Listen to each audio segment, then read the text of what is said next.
Hello, everyone. Hope you are having a great weekend. We are starting with our Spotlight series today, and today we have Mehul Smriti Raje with us. She has pursued her master's in computational science at Harvard University. She has a stellar profile.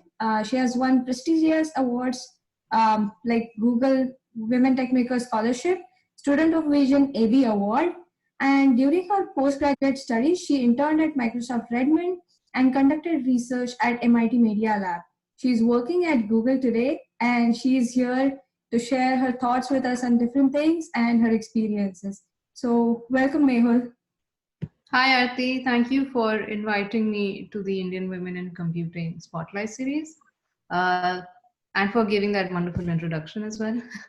For those who don't know me, like Aarti mentioned, my name is Mehul Smriti Raje. I graduated with a bachelor's in technology degree from Manipal Institute of Technology in Karnataka. Then I went on to finish a master's in Harvard. Um, my master's was one in computational science with a specialization in AI. And like Aarti mentioned, I conducted my thesis research at MIT Media Lab. And I'm happy to answer all the questions that you all have and help in whatever way possible. Thanks, Mehul. So, let's move ahead with questions, shall we? Yeah, sure. Cool. So, growing up, what do you think contributed or impacted to what all you are today? So I grew up in a tier two city, which is Patna. And so the opportunities there were quite limited in terms that when I was growing up, I didn't really know that a lot many different professions existed in the world. So whatever, of course, like in India, we always have the doctor and engineer thing. So that was very true for me also. And plus, my parents are also in sciences. They're both architects. So my only aspirations growing up was to make things and to become an engineer. At first, I wanted to become an architect, but then somewhere it transformed into becoming a computer scientist because I used to read a lot about Bill Gates and people like that. So I think that's where I got my aspiration to become a computer scientist from. And like I mentioned, a lot of the opportunities that we had were related to academia or in the academic sphere. So I would keep participating in hackathons or like in school, you used to have the cyber Olympiad and the science Olympiad. So that was my area of like every time there would be a contest like that at school, they would call me to be a part of it. And yeah, I used to win a lot of them as well, or like get good ranks.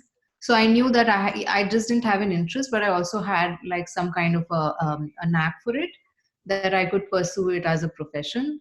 And my favorite subject in school was always computer science or some related thing. So I think that's where the interest came from. Mhm. And the other aspect of the work that I've done is basically encouraging more women to code and be in technical environments and things like that. And that mostly came from the fact that my both my parents were working when we were growing up. So Mhm. that is the environment that I grew up in. So that was my normal, to see that women are out there and doing whatever. And it's not just her, but everybody. A lot of women in my family are in fact working. Even my grandmother used to teach when she was younger. So it just that just seemed like a normal thing to me. So reading about the things that happen outside, or going to college and seeing that women are just not confident enough to even enter into college level competitions, I think Mhm. that's what encouraged me to do something about it. Thank you. So, speaking of encouraging women, you Mhm. founded two groups or two initiatives when you were doing your bachelor's at Right. Manipal, Mhm. Women Tech Makers and the Spectacular Female. So, what Mhm. was you have already mentioned about your motivation, but how was the experience of finding it? What challenges did you face, and how did it go? I think doing anything for women or for a niche group can be very challenging, especially for in the women's sphere now. There is a lot of contention as to why you need certain initiatives. Are these initiatives more divisive than they are inclusive? So those are some questions that I needed to answer myself, Mhm. for myself and for other people as well, because I was trying to start this organization that was trying to support people to come forward and participate in like bigger events and bigger spheres. So I think that was the biggest challenge when I was doing something like that, trying to answer that question, not just by myself, but trying to hold these events and figuring out what it is that women was holding women back, and what it is they wanted to achieve, and things like that. So I think in the end, I think the whole purpose of these things was to bring to light all the different achievements that women tend to have in technical sphere, but get lost somewhere because of the sheer number that we have at this point in time.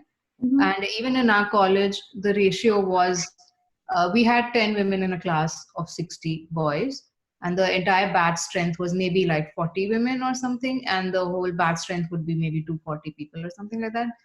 And that was still better. And it wasn't just that, it was just the fact that that was still much better than a lot of other branches or a lot of other colleges. So I think it just seems like, is it divisive? But then you also need a support group, because every time, like all the seniors who used to be like great coders or something like that, they would always be guys. And I had always been in a girls' school, so I found it personally very difficult to approach them anytime to ask questions. And we had separate hostels, so how would you go and collaborate with them on something, on a project or something? So I think that's where the initiative basically needed to come in to create that kind of support group. Mm-hmm. Okay. Thank you. And you're more into research, right? So what Mm. got you into research? What was the reason behind it, and how is it going right now? I think so. My work right now is more of engineering research. So Mm-hmm. I'm not exactly doing academic research at Google. But what did get me into research initially was that I think I've always been very curious in a way. And I've always also liked and enjoyed making things or creating new things and things like that. So I think just those two things combined, it seemed like research was something which I wanted to try out basically. And again, like I tried doing it during my undergrad, but a lot of opportunities were not available, because like in India sometimes it also happens specifically with research, is that you need to know something to be a part of some research. And everywhere I would go, I would get that kind of response. So I was very sure that when I do a master's, I want to do one with a thesis or something which has a research component, because that is something I'd always thought that I would be good at, but I never got the opportunity to do that during my undergrad. At least like in the academic sphere, I did some stuff individually, Mm-hmm. but again, like unless you have an advisor, you have a professor that you can train under, it's just not the same experience. So Yeah, that was you my need some kind of, focus. yeah, Right. you need someone to guide you when you are lost or stuck somewhere. That's right. Or like which questions are right to answer at which point of time. I think that's also very important. Yeah, cool. Thank you. So, No problem. speaking of the AB award, which I mentioned in your introduction, so Right. what has impacted since then, since the award? Has it brought any change in you or the things around you? I think it came at a time where I myself was struggling, because I'd done these initiatives in India, and then I moved to another country. So I was like, is this really required here as well? Or is this something I should invest my time in? Because masters is, of course, a very busy business. It's Yeah. not something that you can just take by the way. You have to, especially like at Harvard, every course was tough, everybody was smart, so you couldn't take your lessons or sessions for granted anyway. So that was something that I was struggling with on a personal level. Is this something I still want to invest time in? Is mentorship something I want to do? So I think Grace Hopper 2017 at the Abie Award happened at a time where I was at that crossroad. And just going to Grace Hopper, the experience was, first of all, it helped me understand how diversity challenges are kind of same everywhere, but also like uniquely different based on different demographies. So a lot of women that I spoke to, they all have some very similar challenges like we do, that there's very few women in the community, there's not enough support system. They don't know a lot of women who are in tech or who are in any kind of technical field for that matter. So that was something common that everybody I found was facing. But what was also uniquely different is that different people have different cultures. So like for example, in our society, it might be that a lot of women are getting married young, so their responsibility and focus shifts. So for them it's more important to come in at a later point of time in their lives. Whereas in some other countries, it might be that there is some family pressure, like education is not so much supported and things like that, which at least in our Indian community, we're still doing a lot better as compared to some other. In fact, some of my European friends would tell me that in their countries, they have never seen a woman who codes. Like I have a friend from Morocco, she said that she's never seen a woman who was in a technical field. So Wow. if for her, it was very surprising that I was in a field and like I was pursuing a master's in computer science and things like that. So just these little things I was able to understand, which I could not have anticipated in my wildest dreams, because you live in your sphere and you get used to the problems and challenges that you have, but you never like, so it gave me a different lens looking at the different challenges that women are facing, and how you can have initiatives which can unite everyone, but at the same time be niche to your own community. Okay. Thank you. And seeing these problems around and being interested in research, Mhm. you had to, fix one problem or maybe many problems with your research or with your work. What would that be? That's a very interesting question. So, like time and again, I mean, I want to be really fantastical and say that when I was applying to my master's, my aim was to research in something called emotional intelligence, which Mhm. is an area which is uniquely developed by MIT, in fact. And there's a lot of, so basically, you are sampling people's physiological signals and trying to figure out what their state of mind is. And if so, my statement of purpose stated that that is something that I wanted to work on, figuring out or trying to improve communication between, like, in an office environment or in a personal environment. So that is something that I wanted to work on. Of course, that didn't happen exactly, so that transformed a little bit into figuring out what people were seeing based on their physiological signals, their brain signals. So that was my thesis. But if there was one thing that I want to extrapolate, I think I would still go back to, I think emotional intelligence is just not something that is stressed upon enough, especially in our field, because we are so logical and technical that productivity largely depends on how much code you're churning out on a daily basis, or how many papers you're writing, or how many assignments you're submitting, and things like that. So I think that is definitely a sphere I would like to, some kind of statistical research on how much that is important. Of course, there's a lot of books that say EQ is important, but conducting some kind of statistical research based on how important it is and what is the impact of or career impact on somebody who has a better EQ than others. So something in that niche would be, I'm interested in solving that. I'm sure that will also help women because most of the times women face problems because they are not able to speak up or they don't have enough support. So I hope that comes into reality soon. For sure. And also, like, it'll help other people understand. For example, it's very common for people to label us as too emotional or, too dramatic or something like that. So at least that stuff won't happen in the office sphere. And I honestly feel that what happens in your professional life definitely impacts your personal life, especially in the way you conduct yourself. So I feel like that research is definitely going to be helpful in some manner.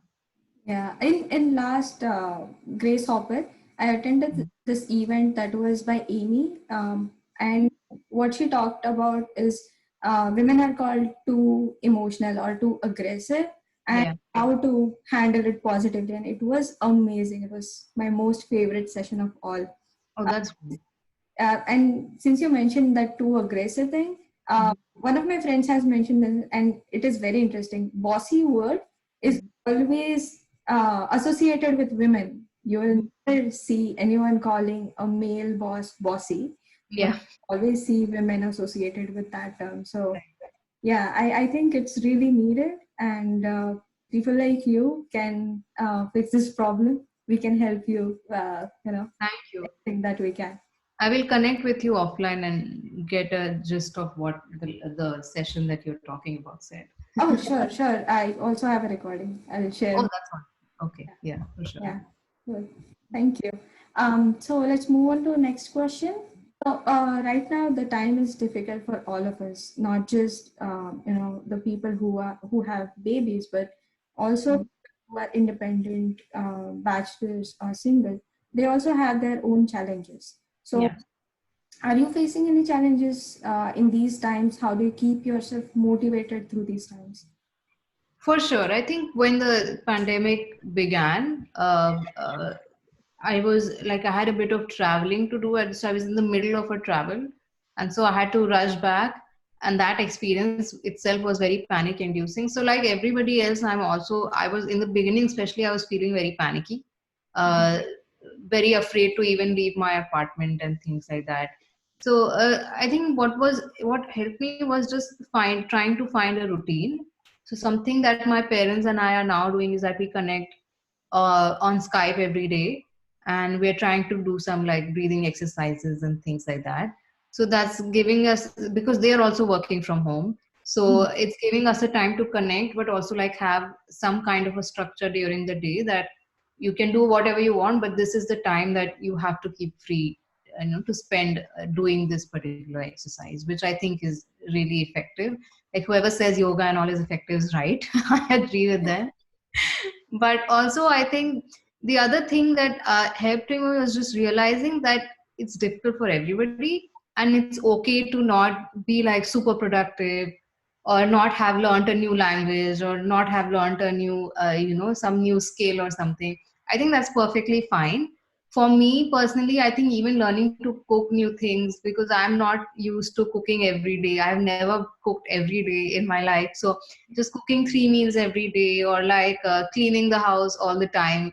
So just that stuff is something that I took time you getting used to. And I'm like, right now I'm at a place where I'm okay doing just that, like managing that with my office work and stuff, and then still being able to find some time in the weekend to relax and focus on some TV shows that I want to watch and things like that. So I think that is important to understand, because there's a lot of stuff online that just keeps saying that, oh, are you not, if you're not super productive, then you're wasting this time. And just don't agree with that, because you don't have to be super productive all the time. Sometimes just being able to survive well is good enough. And I think that's important for people who are watching to remember as well. Yeah. Yeah, it is not a competition to be Exactly. doing Yeah. something or being busy with something all the time. Sometimes you Yeah. can just lay down and watch Netflix and that's all. Right. And sometimes I feel like being busy is also like a defense mechanism, or a cope, not a defense, but a coping mechanism. And it might not be healthy all the time. Sometimes it's okay to be able to relax. I think it's healthier as well. So Yeah, yeah. I agree with that. So, next question. Mhm. Apart from coding and learning about technology, what else do you like to do, and how do you usually spend your free time apart from this pandemic time? Generally, what do you like to do? So I'm a big, big movie buff. I don't watch movies; I study them. So I'm part of every movie club there is at Google, and like I keep trying to recruit all my friends as well. But yeah, like you can basically wake me up at any point of time and ask me to watch a movie, and I'll do that because I'm just obsessed with them. And not just that, but I'm more into like classical movies and like something which is very theater like and that stuff. So I loved going to Broadway when I was in Boston. Sometimes I would go to New York just to see some Broadway play and stuff like that. So I think that's the kind of thing that really interests me and excites me. So I like reading about it. I like sometimes writing a little bit also. So just like that's the kind of stuff that keeps me busy. I'm really passionate about films, and You are a big Harry Potter fan as well, I'm right? a big Harry Potter fan as well. Yes, that's true. Uh, so, what difference do you feel that was there while studying in India and now you've studied in Harvard as well? So, what difference did you feel? Were there any gaps that you feel that few things that India had better, a few things that Harvard had better, and Mm. what was your experience with that? I think something that I thought was good in my undergrad was that there was a very logical progression of courses that was defined for us. So that I thought was good, because to take, sometimes to understand course B, you have to take course A, and it is useful to do that because you build the basics that way. So that's something that at Harvard you were free to choose whatever courses. There were some prescriptions, but beyond that you were basically like if you could manage it, then you could take it. It was kind of that, and I think most colleges here work like that. It's kind of decide. It's kind of free for you to decide when you want to take what. So I think that was something which worked for me better because at least like at Manipal, I felt the course was structured in a way that would make you employable definitely. So that was something that was better there. But when I came to, I think Harvard was like the best academic experience I've had in my entire life. I think it was worth, putting in all those hours of efforts and studying all this my entire life just to get into Harvard and study there. Because I think the kind of opportunities I got there, it was very like, it stimulated my mind in a lot of different directions. And you feel like you have a lot of different interests, but how do you combine them in a profession?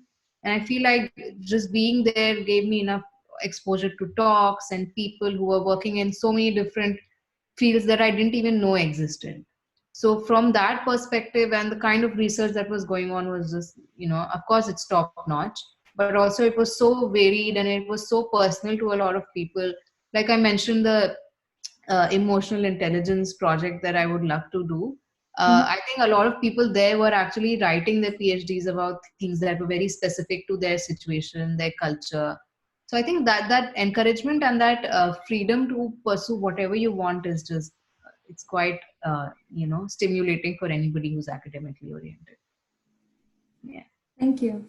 And so, as a student or as a professional, what Right. do you think is more important? There is a lot of talking about networking all the time, and Mhm. sometimes people having a better network might get some opportunities. Sometimes people having strong profile might get reached out by good opportunities. So, what do you think holds the most importance?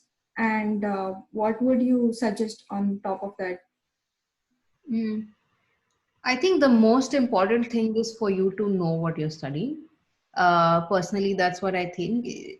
You can do a lot of things to make up for for a lack of better word, lack of skill sometimes.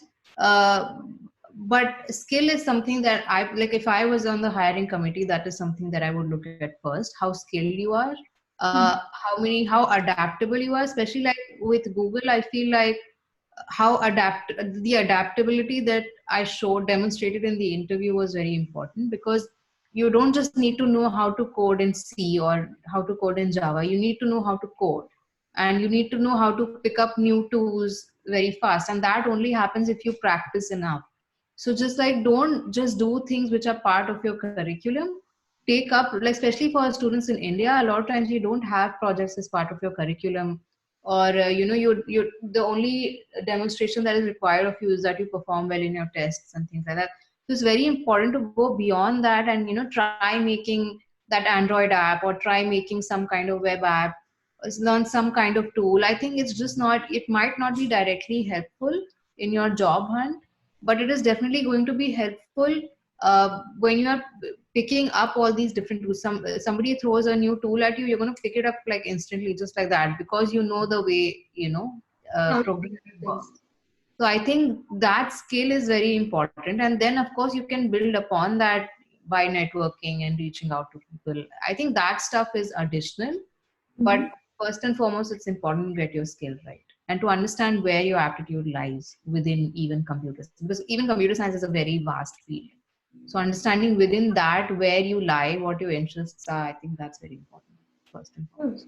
Cool. Thank you. So, any suggestions for students who are searching opportunities right now because things are getting more difficult for them? Offers are getting, rescinded, and few are not hearing back from the recruiters as well. So, Yes. any suggestions, tips for them on how they can make the chances of getting opportunities better, or how to manage time given that they have courses, Yeah. interviews, and projects as well? So I would say that I can understand it's a very tough time, and it's not an ideal situation to be in. I'm sure that there's some very smart people out there who don't have a job right now. I Mhm. think two things. One is that do a little bit every day. So I know you have a lot of courses to manage, but maybe like find half an hour every day to work on that. Some code, maybe on CodeChef or some kind of platform which you think is helpful to you.